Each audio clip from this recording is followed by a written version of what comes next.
totalmente nueva Nissan NP300 Frontier, diseñada para lo que el mundo te ponga enfrente. Nissan Innovation that excites.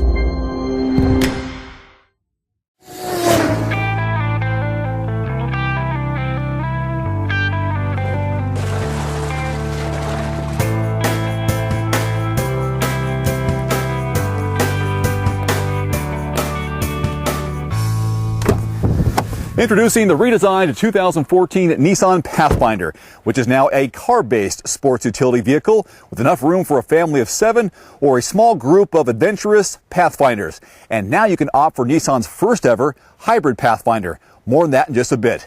Welcome back to Everyman Driver. I'm Dave Erickson. So glad you're watching.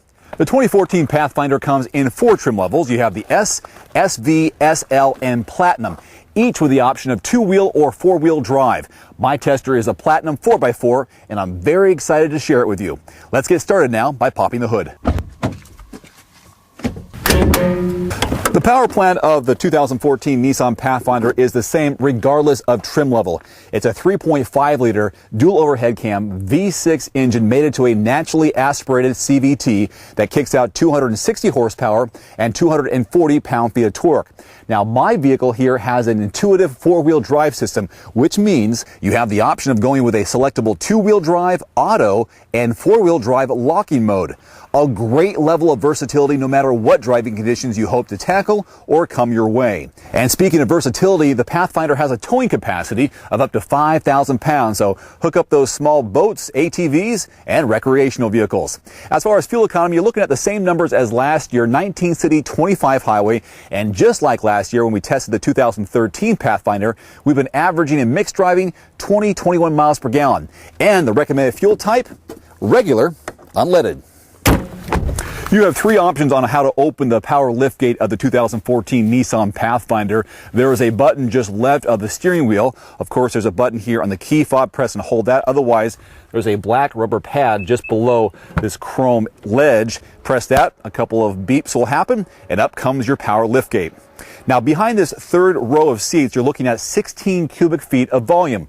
What does that look like? Well, good thing I brought my very colorful Italian designer 2-piece luggage set. No, it's not mine. And I put it in like this. And will it close? We have this power button right here to see if it'll close over without hitting them.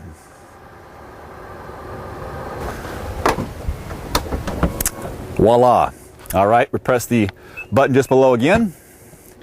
It'll lift up and we'll explore the rest of the cargo volume inside the Pathfinder.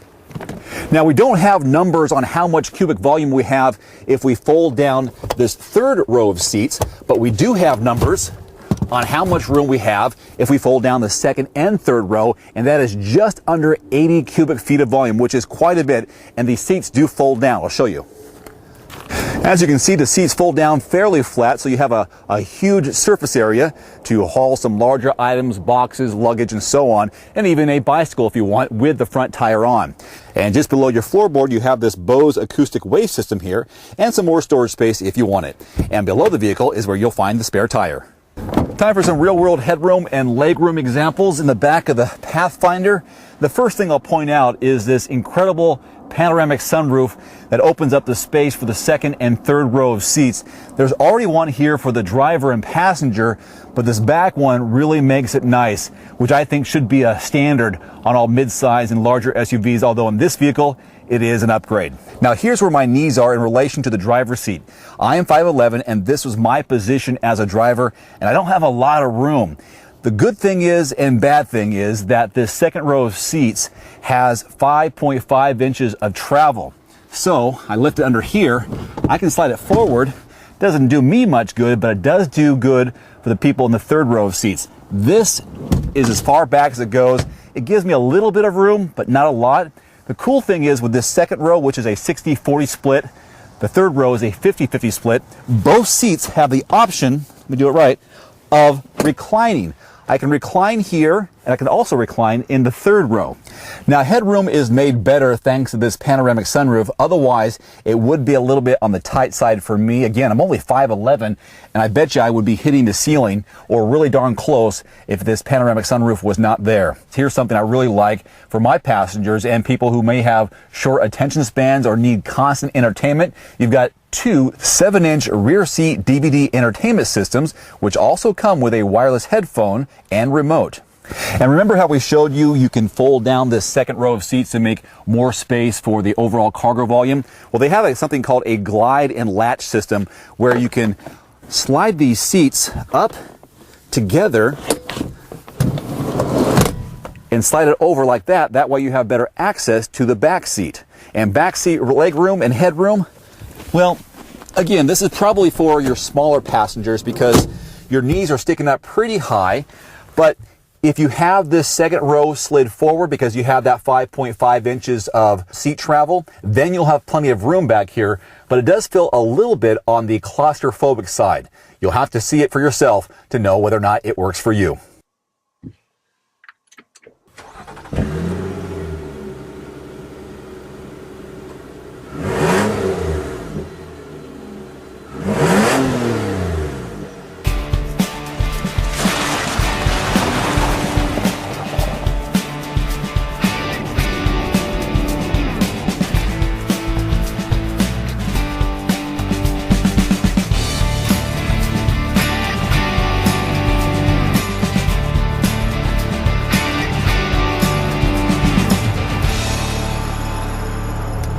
Okay, let's talk overall ride and handling impressions here inside the Pathfinder. First of all, the steering is hydraulic electric, which I like. It's a little bit on the light side, but hey, you can work with it.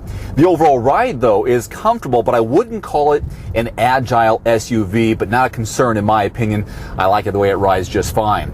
Now, 18-inch wheels are standard, but my tester has 20-inch machine-finished alloy wheels with all-season tires. Pretty darn fancy.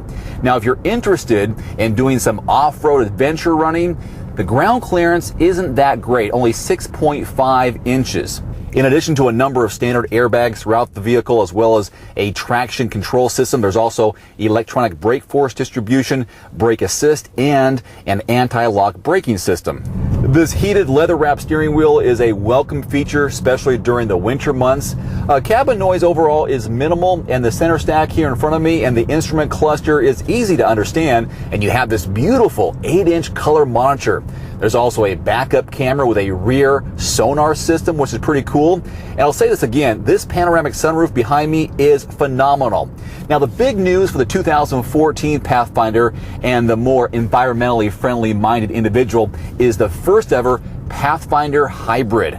That vehicle offers a 2.5-liter inline 4-cylinder CVT gasoline engine and an electric motor paired with a compact lithium-ion battery. Now, that one starts at just over $35,000. You can get that in a 2-wheel or 4-wheel drive option, and the overall horsepower and torque is nearly identical to a non-hybrid V6. And the estimated fuel economy in mixed driving, 26 miles per gallon. Not too shabby, especially for a hybrid SUV.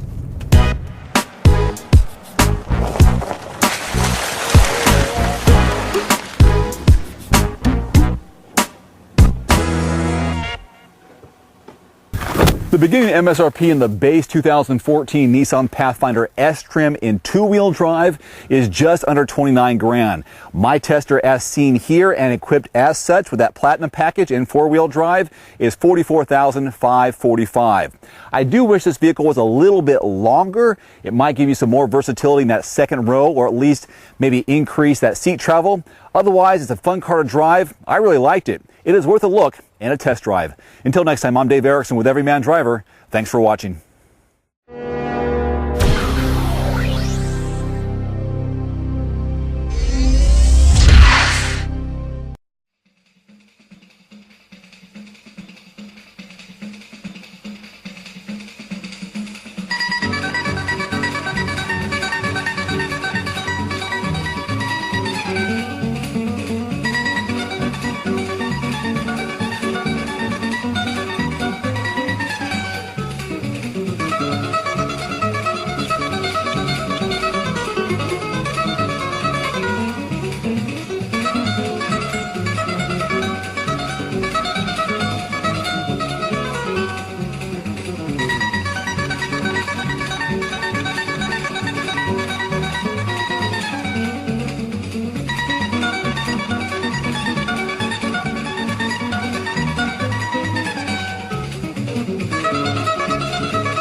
John Way A380 es una SUV diseñada para un mercado que ansiaba una camioneta urbana con muchas prestaciones.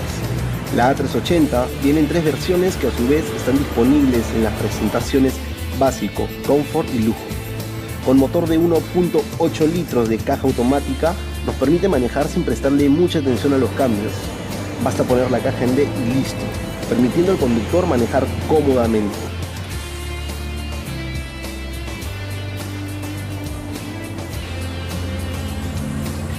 En el volante encontramos controles para el equipo multimedia, que no solo incluye radio, sino también reproductor de CD, MP3, sistema Bluetooth, una pantalla táctil que reproduce videos en los formatos DVD y MPG-4. Más destacable aún es el sistema de luces LED. En la parte posterior posee tercera luz de freno y también un faro adicional para así asegurar la visibilidad del vehículo en caso haya niebla. Además, el confort es pleno gracias a los asientos de cuero opcionales y al aire acondicionado presente en todas las versiones. No podemos dejar de mencionar el sistema de frenos ABS con EBD. Asimismo, presenta timón hidráulico, sensor de retroceso, ventanas y espejos eléctricos, entre otras características únicas.